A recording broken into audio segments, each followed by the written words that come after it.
Funding for Facing Depression comes from the Dr. Donald J. Goodman and Ruth Weber Goodman Philanthropic Fund of the Cleveland Foundation, providing medical information programming for individuals and families on IdeaStream's broadcast and educational channels, and from the Mount Sinai Healthcare Foundation, the Margaret Clark Morgan Foundation, the McGregor Foundation, the St. Luke's Foundation, and the Woodruff Foundation.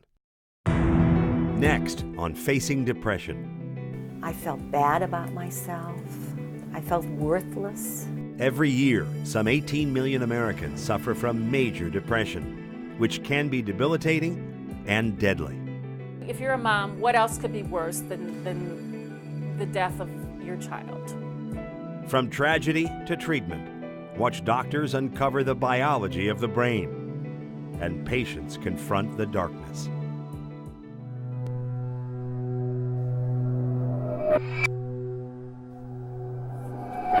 Isolated, bleak, numb. These are some ways patients describe living with depression. Hello, I'm Rick Jackson. Welcome to Facing Depression, a multimedia health special from IdeaStream. It is estimated 1 in 6 of us will deal with an episode of major depression sometime in our lives. Here's a sampling of what people living with depression experience.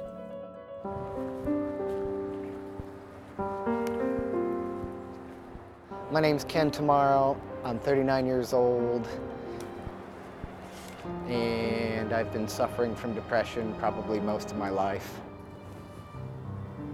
One of my hobbies is photography.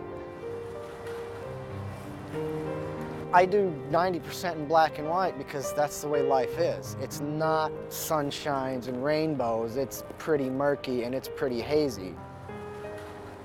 Me making these things look hazy and murky is actually the way depression is.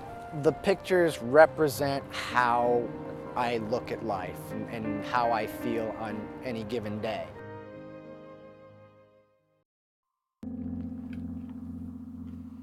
Preston was very smart. He was just an adorably little angel-looking child. Preston was what I think of, and probably what most people think of, as just a normal kid.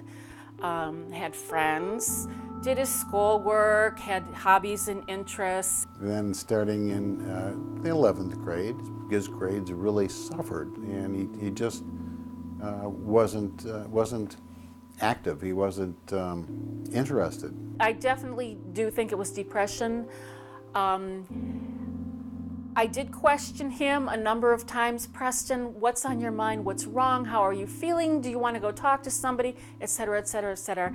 And no, Mom, I'm fine. I'm fine.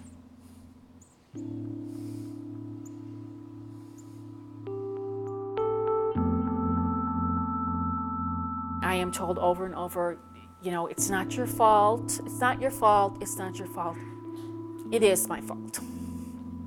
The hardest part are some of the simple things. On a Saturday afternoon when I'm out in the yard, where's my son? My name is Joanne Cook, and I'm 60 years old, and I've had many bouts with depression. The first bout began when I was involved in a train derailment. That experience changed my life because when I came back, I noticed some differences within me. I didn't like the new me because I was afraid. I stayed in the house. I lay in the bed for days upon, days and days at a time. My husband would have to encourage me to get up, to eat, to bathe. And I didn't talk to my family as much. And I swore my husband to secrecy. The more you're isolated, the sicker you become. I think most people don't really understand what kind of risks depression poses and what kind of human suffering is associated with it.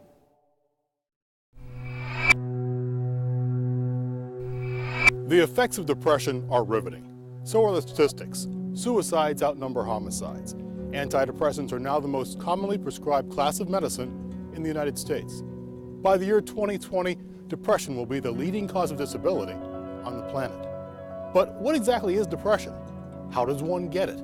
IdeaStream Health producer Kay Colby has some answers.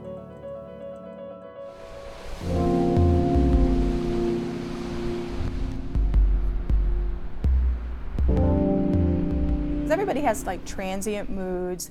They get depressed, as they say, about something, or sad, have normal emotional responses to things.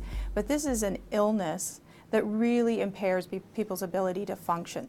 Depression, clinically known as major depressive disorder, is diagnosed by asking patients a series of questions. Depression is indicated if they report symptoms like these lasting 2 weeks or more: difficulty sleeping, fatigue or lack of energy, problems thinking, concentrating, or making decisions, loss of interest or pleasure in activities previously deemed enjoyable, feelings of worthlessness or guilt, thoughts of death or suicide. Judith Golden recalls lacking energy to do even simple things like wash her hair. She felt utterly useless. I couldn't be a good anything. I couldn't be a good gardener. I couldn't be a good seamstress. I couldn't do any of the things I loved ordinarily to do. And you get this vicious cycle going back and forth where people just begin to kind of withdraw, isolate, and push away the rest of the world because they don't really feel fit enough to be in it and to function. Some people still believe depression stems from a weak character and patients should just be able to snap out of it. But emerging knowledge about the brain and its biology tells us otherwise. The brain is an organ. It has chemistry, it has insulating cells, and it can get sick and it can get well, just like any other organ. The human brain contains 100 billion cells called neurons that work like a complex circuit board constantly firing messages. So within the cortical surfaces of the brain here, just deep a few millimeters, is a fantastically complicated web of interactions of neurons touching other neurons. Any given neuron feels the input of about 10,000 other neurons. And then if conditions are just right, that neuron will itself fire, and it will fire about 10 to 100 times a second. If neuron A wants to talk to neuron B, it releases chemicals called neurotransmitters into the space between the cells. Scientists don't know for sure, but believe depression is linked to abnormalities with 3 key neurotransmitters, including serotonin. So without the right amount of chemicals in that space, the message is not going to be sent the way it needs to, or there's going to be something interrupting that. So the imbalance of the chemicals is what we know happens with major depression, or we theorize what happens with major depression. But chemicals may only be part of the story. New research suggests that in depression, parts of the brain actually shrink because brain cells die and new ones fail to grow. Really changing the structure of the brain, not just the process of it. Not just the blood flow, the glucose metabolism, but really changing the number of cells, the connection between cells. Since everyone's brain is different, it's hard to pinpoint the exact causes of depression. One thing doctors do know is that depression tends to run in families. But genes are only part of the picture. External factors, things that happen to people during their lives, the environment in which they grow up, and the coping skills they develop also play a role. My father actually killed himself when I was 3 years old, and my mother died of cancer when I was 13.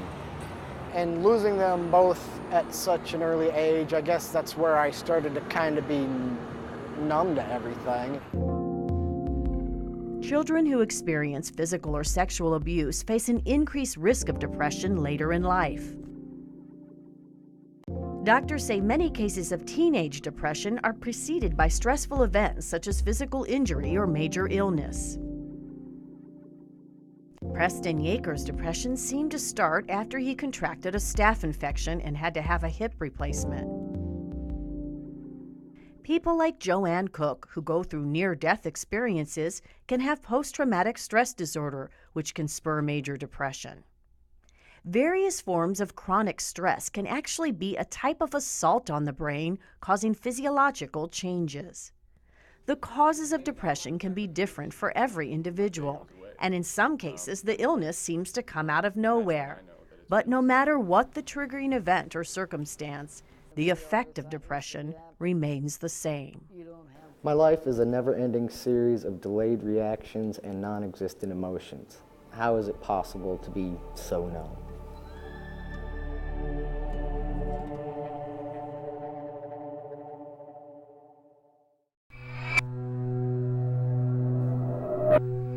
Understanding the biological basis of depression helps us better understand how to treat it.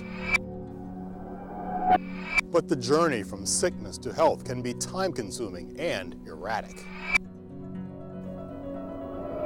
IdeaStream Health reporter Gretchen Kuda has one woman's story.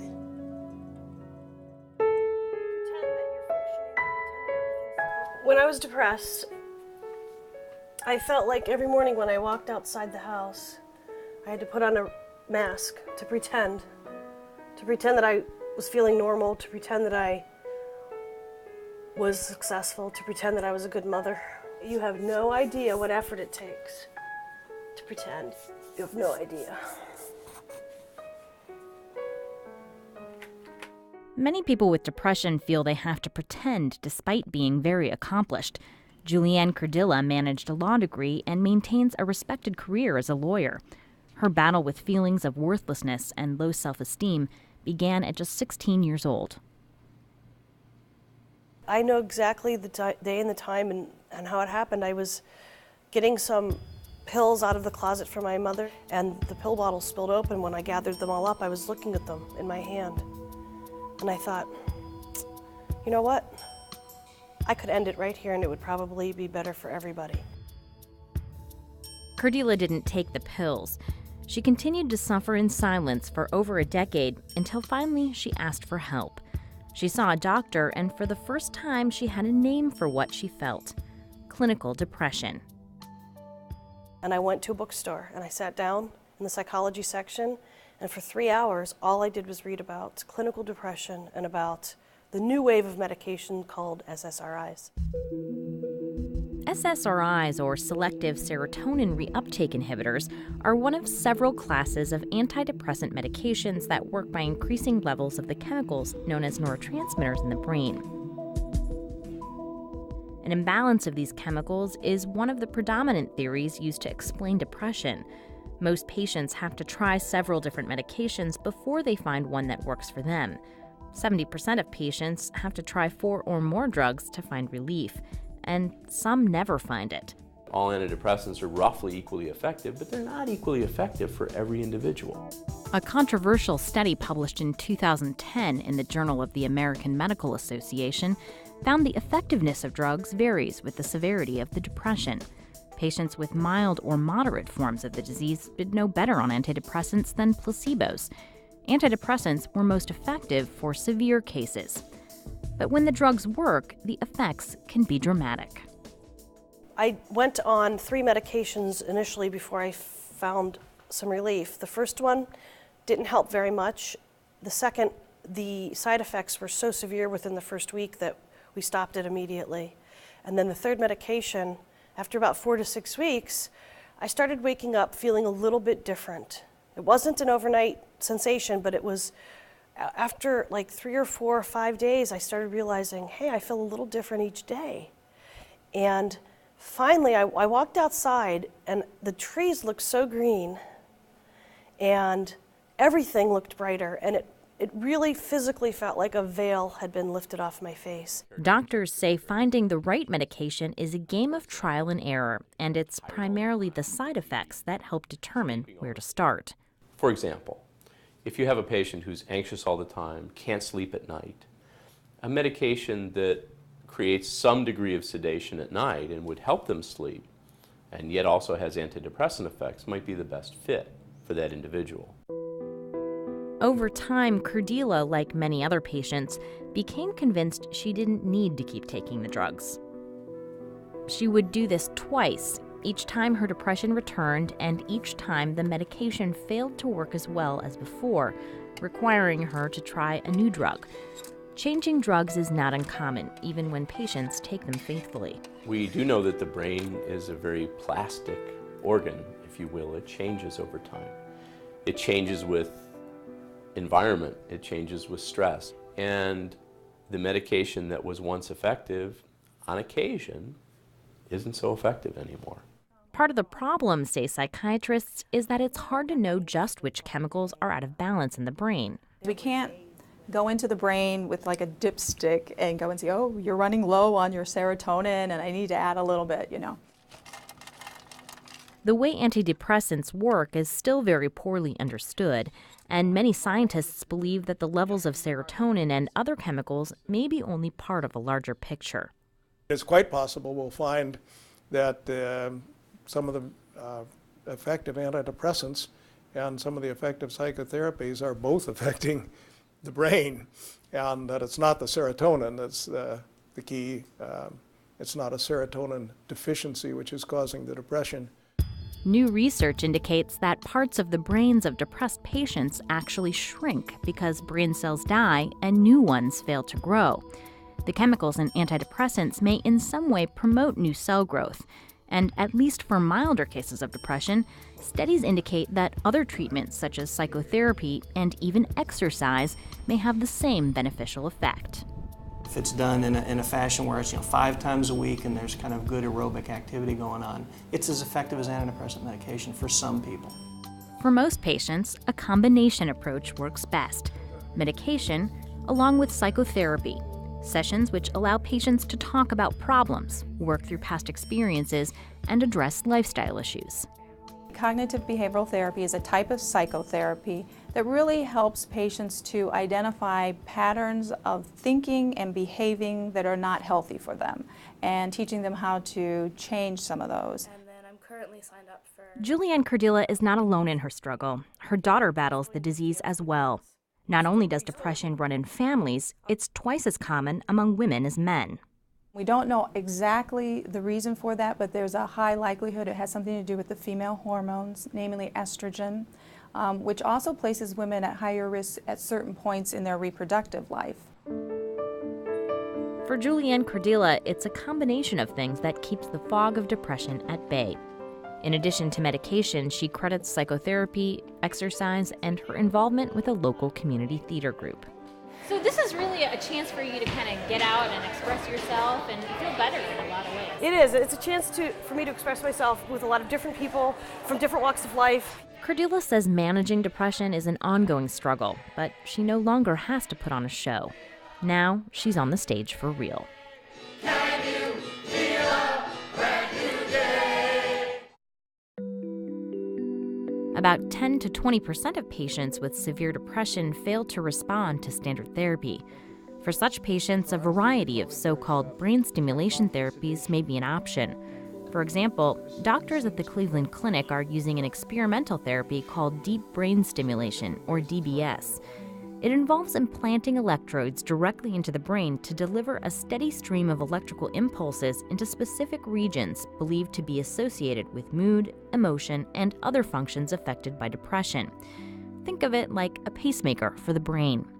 While DBS targets specific parts of the brain in an effort to reduce side effects, another more generalized approach to shocking the brain is in regular clinical use. Electroconvulsive therapy, or ECT, the treatment that got a bad rap in the movie One Flew Over the Cuckoo's Nest, is performed on patients who are suicidal or have other serious problems with depression. ECT involves zapping the entire brain with electricity to induce a seizure. One downside is that the procedure can cause memory loss. Bumpy, with lots of twists. Plenty of turns and lots of barriers. That's how the pathway to treatment goes for people suffering from depression. Patients and families trying to access effective care hit lots of roadblocks. Even though major depression is biologically based, many people still think of it as a problem with willpower, and parts of the healthcare system haven't treated it like they do other physical illnesses. Well, a lot of times I do say that psychiatry is the stepchild of medicine. The way insurance actually will reimburse or cover psychiatric illness, it's very clear that it's not given the same priorities as the rest of the body. The brain should be brought back into the body as a complete part of the body, and in my opinion, health care coverage should cover it as well as it covers the liver. Insurance companies have traditionally shortchanged mental health services by often requiring higher copayments and limiting the number of treatment days. In an effort to end such discrimination, Congress passed a new federal parity law that took effect in 2010. Well, there's no question that the parity law is a good start. It's a start because it helps reduce stigma of mental illness. It's a start because it changes the limits. It stops this limiting, this complete limiting of you can only spend this much money and then you get no more for mental health care. However, it doesn't get rid of the loopholes. It doesn't get rid of medical necessity criteria. It doesn't get rid of copays. Who gets paid by insurance companies and how much also affects mental health outcomes. In the era of managed care, psychiatrists can earn more than double by doing 3 med checks to write prescriptions than by 1 psychotherapy session. Even though psychiatrists are trained to do both, fewer and fewer psychiatrists practice talk therapy these days. Now, psychologists and other licensed therapists are the primary talk therapists. You could say, well, that's fine, doctor, here, you give the prescription, then have the patient walk down the hall and talk to a psychotherapist.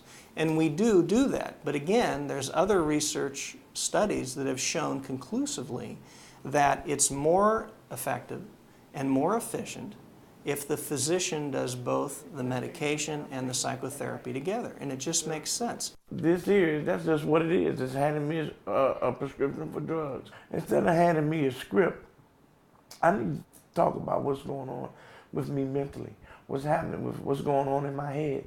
And with him and I establishing a relationship, he is able to see things that I can't see. And no matter who is trying to do the healing, be it a physician, a psychologist, or a counselor, there aren't enough of them. The shortage of psychiatrists and other mental health professionals means long wait lists for people in need. Another problem is funding. State and county governments have slashed budgets for community mental health centers that care for the poor and uninsured. The state of the mental health system right now is sort of on life support.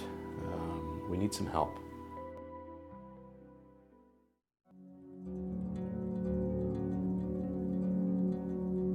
It is estimated that at least half the people suffering from depression never seek help because of the stigma associated with mental illness. Kay Colby revisits some of the folks we met earlier to see how they're faring with confronting the stigma and facing their disease. Since her 16-year-old son's death by suicide, Pam Yeager has continued her own battle with depression, something she's had since her early 20s. Out of these 4 bottles, 3 of them I take for depression. I take 2 of these in the morning, and it helps me focus. Have you found that the right mix for you?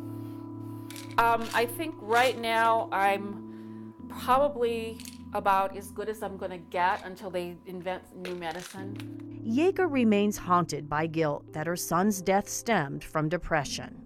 I'm thinking guilty of passing these genes on or something. My illness caused me to be not strong enough to be an advocate for him, because part of depression is not having confidence in yourself. But experts say detecting depression in teens is tricky for most parents. The key is to look for substantial impairment in 1 or 2 key areas. So all teenagers aren't as communicative with their parents, but they shouldn't be completely shut down. All teenagers might have a bump here and there in their schoolwork, but they really shouldn't have their grades decline. All teenagers change their interests as they get older, but they shouldn't completely socially withdraw. I'm not trying to hide that my son died, but he died in a way that maybe he didn't have to. Ken Tomorrow keeps a journal and wrote a book about his experiences. He also takes some pride in having his photos displayed at the offices of the Cuyahoga County Mental Health Services, also known as the Adams Board. So you kind of get the feel of depression in your work. You reflect that a little bit in the pictures. Yes, about 99% of my work is very dark and bleak and just kind of odd and out there. Every once in a while I have a color picture. When he can afford it, Tomorrow goes to counseling. He also finds exercise helpful. Even with all this crap that I've had to deal with, I've led a pretty normal life. I get up every day, I go to work, I know how to dress well, I don't know about this, but I can do all those things that everybody else does. It's just a little more difficult. So I know you've battled the depression. Judith Golden takes medication and used psychotherapy to unravel the damage she suffered as a child, growing up with a violent alcoholic father. You just don't take a pill and it's over. The action is part of it. You have to do the work. Talk therapy is very, very important. You have to talk to someone.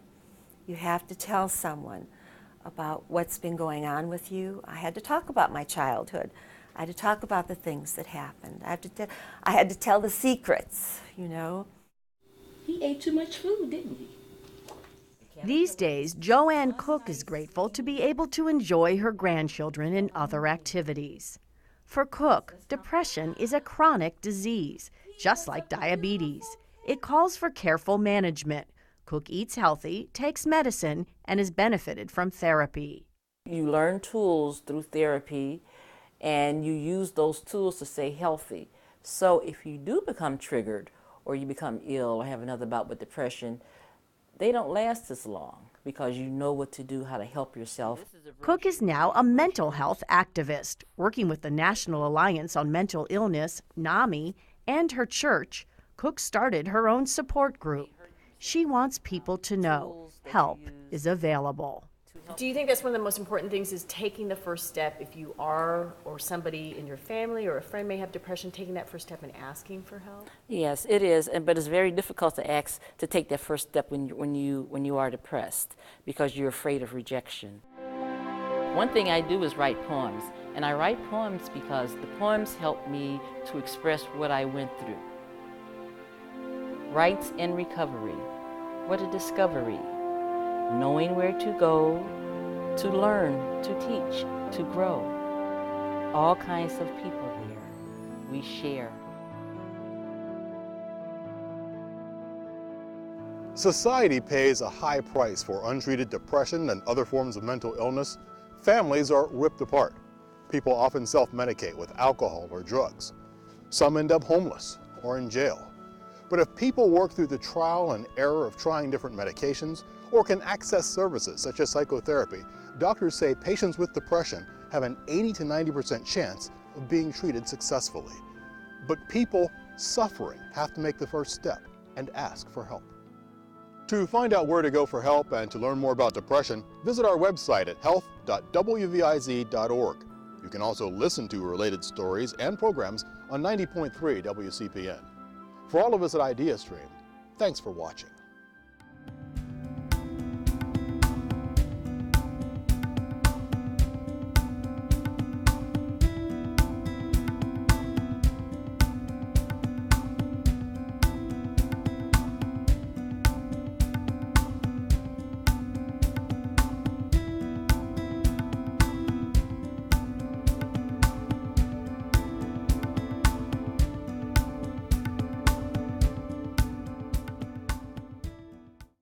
Funding for Facing Depression comes from the Dr. Donald J. Goodman and Ruth Weber Goodman Philanthropic Fund of the Cleveland Foundation, providing medical information programming for individuals and families on IdeaStream's broadcast and educational channels, and from the Mount Sinai Healthcare Foundation, the Margaret Clark Morgan Foundation, the McGregor Foundation, the St. Luke's Foundation, and the Woodruff Foundation.